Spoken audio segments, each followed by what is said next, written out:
মুর্শিদাবাদ আবহেই এবার মুখ্যমন্ত্রী মমতা বন্দ্যোপাধ্যায় তিনি রাজ্যবাসীকে খোলা চিঠি দিয়েছেন। দয়া করে আপনারা শান্ত থাকুন। মুখ্যমন্ত্রী মমতা বন্দ্যোপাধ্যায় তার এই আবেদন, আমরা সাম্প্রদায়িক অশান্তি রুখবই, দুর্বৃত্তদের কড়া হাতে দমন করা হচ্ছে। খোলা চিঠিতে বিজেপি আরএসএসকে আক্রমণ মুখ্যমন্ত্রীর। রাজ্যের বিরোধী দলনেতা শুভেন্দু অধিকারী তিনি এই প্রসঙ্গে কি বলছেন শুনুন। খোলা চিঠিটাতে বিজেপি আরএসএস বজরং দলকে আক্রমণ করেছে। উনি আবার এই চিঠিটার মধ্য দিয়ে প্রমাণ করেছেন উনি সিমি, পিএফআই, আনসারুল বাংলার একজন প্রোটেক্টর। উনি জামাতের লোক প্রমাণ করেছেন এই চিঠি দিয়ে।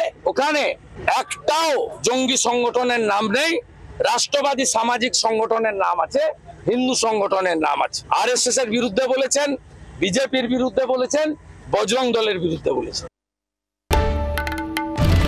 বাংলার আওয়াজ, বাঙালির আবেগ, জি 24 ঘন্টা।